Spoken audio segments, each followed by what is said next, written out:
Hello students, welcome to my YouTube channel easy learning. इस वीडियो में हम बीपीएससी 133 की बुक जिसका नाम है तुलनात्मक शासन और राजनीति, उसके 6th यूनिट के थर्ड मोस्ट इम्पोर्टेंट क्वेश्चन पर डिस्कशन करेंगे। और ये जो क्वेश्चन है हमारा एग्जाम पॉइंट ऑफ व्यू से बहुत ज्यादा इम्पोर्टेंट होने वाला है। तो इस यूनिट का नाम है संघीय व्यवस्था और एकात्मक व्यवस्था। और इससे पहले मैं इस यूनिट के 2 क्वेश्चन की वीडियोज अपलोड कर चुकी हूँ। अगर आपने वो नहीं देखी तो प्लीज वो भी देखिए, उनका लिंक मैं डिस्क्रिप्शन में डाल दूंगी। आप अगर वो दोनों क्वेश्चंस देख लेंगे, वो दोनों वीडियोस देख लेंगे, तभी आपको ये क्वेश्चन समझ में आएगा। क्योंकि मैंने एकात्मक व्यवस्था और संघात्मक व्यवस्था इन दोनों व्यवस्थाओं के बारे में बहुत अच्छे से उन दोनों क्वेश्चंस में बताया है। दोनों क्वेश्चंस ये दोनों क्वेश्चंस जो है, ये जो दोनों व्यवस्थाएं एकात्मक व्यवस्था और संघात्मक व्यवस्था, दोनों क्वेश्चन में हमने इन्हीं के बारे में बात की थी। तो वीडियो स्टार्ट करने से पहले मैं आपसे कहना चाहती हूँ, अगर आपने मेरे चैनल को सब्सक्राइब नहीं किया है तो प्लीज मेरे चैनल को सब्सक्राइब करें, वीडियो को लाइक करें, शेयर करें, कमेंट करके जरूर बताएं आपको वीडियो कैसी लगी। एंड अगर आपको नोट्स चाहिए तो आप व्हाट्सएप पर कांटेक्ट कर सकते हैं, व्हाट्सएप नंबर मैं डिस्क्रिप्शन में डाल दूंगी।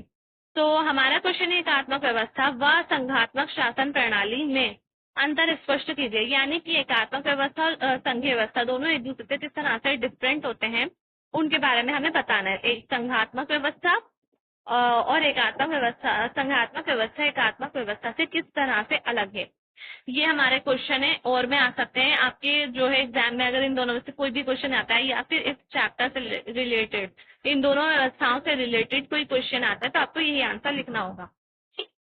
तो चलिए देखते हैं हम क्या है इसका आंसर। एकात्मक व संघात्मक व्यवस्था में अंतर, सबसे पहले इनकी परिभाषाएं दे रखी है डायसी के अनुसार। डायसी बताते हैं इनके बारे में कि ये दोनों व्यवस्थाएं एक दूसरे से किस तरह से डिफरेंट होती हैं। तो एक केंद्रीय शक्ति के द्वारा सर्वोच्च शक्ति का प्रयोग किया जाना ही एकात्मक शासन है, जबकि संघात्मक व्यवस्था का अर्थ ऐसे शासन से है जहाँ केंद्रीय सरकार व क्षेत्रीय सरकार के बीच शक्तियों का विभाजन कर दिया जाता है। तो एकात्मक व्यवस्था में सारी शक्तियां जो होती हैं खाली एक ही सरकार के पास होती है, एक ही तरह की केंद्रीय सरकार होती है और उसी के पास सारी शक्तियां होती हैं, सर्वोच्च शक्तियां होती हैं। और जो है संविधान के द्वारा शक्तियों का बंटवारा इसमें नहीं किया जाता है। अगर केंद्रीय सरकार चाहे तो अपने निचले स्तर की सरकारों को शक्तियां दे सकते हैं, अगर वो ना चाहे तो नहीं दे सकते। जबकि संघात्मक शासन में शक्तियों का बंटवारा किया जाता है, केंद्रीय सरकार के पास और राज्य सरकारों के पास, क्षेत्रीय या फिर राज्य सरकारों के पास शक्तियों का बंटवारा संविधान के द्वारा किया जाता है। और केंद्रीय सरकार राज्य सरकारों से उनकी शक्तियों को नहीं छीन सकती है, ऐसे ही राज्य सरकार केंद्रीय सरकार से उनकी शक्तियों को नहीं छीन सकती है। तो ये पहली विशेषता हो जाती है और डिफरेंस भी इनका। एकात्मक शासन शक्तियों के केंद्रीकरण पर तथा संघात्मक शासन शक्तियों के विकेंद्रीकरण पर आधारित होता है। तो एकात्मक शासन जो होता है उसमें शक्तियों का केंद्रीकरण होता है, किस तरह से होता है, सारी शक्तियां एक ही सरकार के पास होती है, इस तरह से इसमें शक्तियों का केंद्रीकरण होता है। जबकि संघात्मक शासन जो होता है उसमें शक्तियों का विकेंद्रीकरण होता है। विकेंद्रीकरण इस तरह से होता है कि शक्तियां जो है वो राज्य सरकार और केंद्र सरकारों में विभाजित की जाती है। अब इन दोनों में क्या अंतर है वो हम एक एक करके एक एक पॉइंट्स के द्वारा समझेंगे। पहला पॉइंट है शक्तियों का विभाजन, यानी कि सेपरेशन ऑफ पावर। एकात्मक शासन में संविधान द्वारा शक्तियों का विभाजन नहीं किया जाता और संविधान द्वारा ही संपूर्ण शक्ति केंद्रीय सरकार को प्रदान कर दी जाती है, जो कि अभी हम ऊपर पढ़ते आए हैं वही है यहाँ पर। जबकि संघात्मक सरकार में संविधान द्वारा केंद्रीय सरकार व क्षेत्रीय सरकारों के बीच शक्ति का विभाजन कर दिया जाता है। तो संघात्मक सरकार में शक्तियों का विभाजन संविधान के द्वारा ही किया जाता है, जबकि जो एकात्मक शासन होता है उसमें शक्तियों का विभाजन संविधान के द्वारा नहीं किया जाता है। अगर एकात्मक शासन में सरकार जो कि सरकार है, केंद्रीय सरकार है, अगर वो चाहे तो अपने निचले स्तर की सरकारों को कुछ शक्तियां दे सकती है। प्रादेशिक सरकारों की स्थिति, प्रादेशिक सरकारें मतलब कि स्टेट गवर्नमेंट जो होती है, state of the territorial government. एकात्मक शासन के अंदर प्रादेशिक सरकारों को पूरी तरह से केंद्रीय शासन के अधीन होना होता है।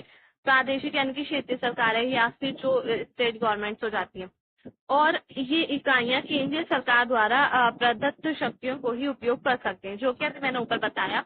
जो जैसे कि स्टेट गवर्नमेंट हो गई या फिर क्षेत्रीय सरकारें हो गई। तो एकात्मक शासन में क्षेत्रीय सरकारों को जो शक्ति प्रदान की जाती है वो केंद्रीय सरकार द्वारा की जाती है।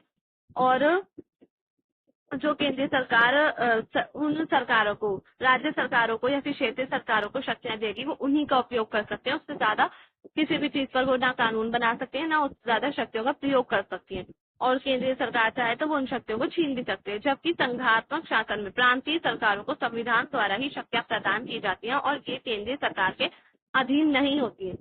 तो संघात्मक सरकार जो होती है, संघात्मक शासन व्यवस्था जो होती है, उसमें प्रांतीय सरकारें या फिर जो क्षेत्रीय शक्तियां होती हैं, स्टेट गवर्नमेंट होती हैं, उनको संविधान के द्वारा ही जिस तरह से केंद्रीय सरकारों को शक्तियां प्रदान की जाती हैं, उसी तरह से प्रांतीय सरकारों को भी शक्तियां प्रदान की जाती हैं।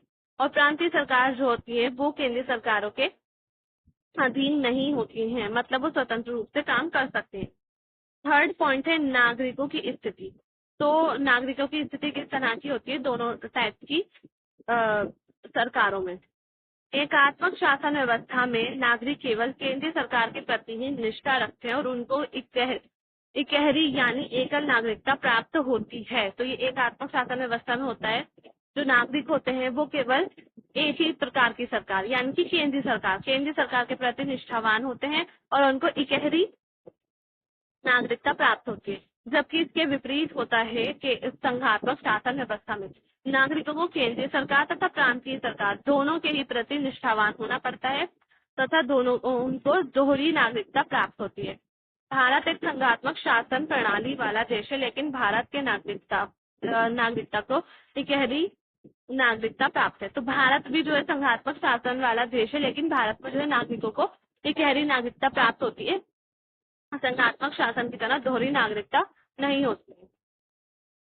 अब है फोर्थ पॉइंट संविधान का रूप। तो संविधान का रूप किस प्रकार का होता है दोनों प्रकार की सरकारों में। तो एकात्मक राज्यों का संविधान लचीला व अलिखित होता है, जैसे कि इंग्लैंड।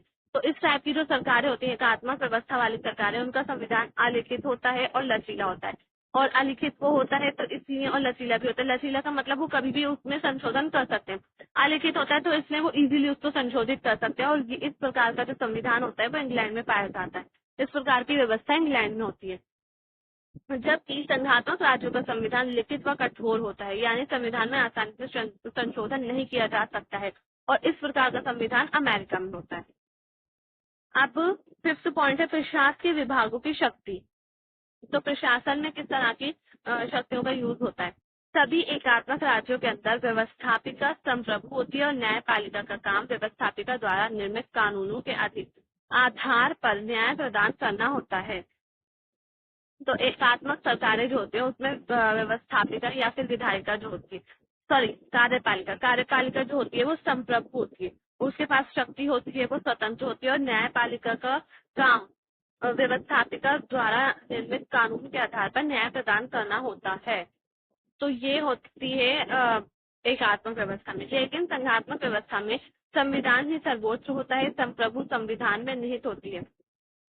संप्रभुता संविधान में निहित होती है और संविधान द्वारा रक्षा व एवं व्याख्या करने का काम सर्वोच्च न्यायालय द्वारा किया जाता है। मतलब कि जो संघात्मक सरकारें होती हैं उससे संविधान के पास सारी संप्रभुता होती है। संविधान जो होता है वो सर्वोच्च होता है। कोई भी चाहे विधायिका हो या फिर कार्यपालिका हो, संविधान को या फिर न्यायपालिका को जो है वो निर्णय लेने को नहीं कह सकते। न्यायालय जो होता है वो सबसे ज्यादा सर्वोच्च होता है संघात्मक सरकार में।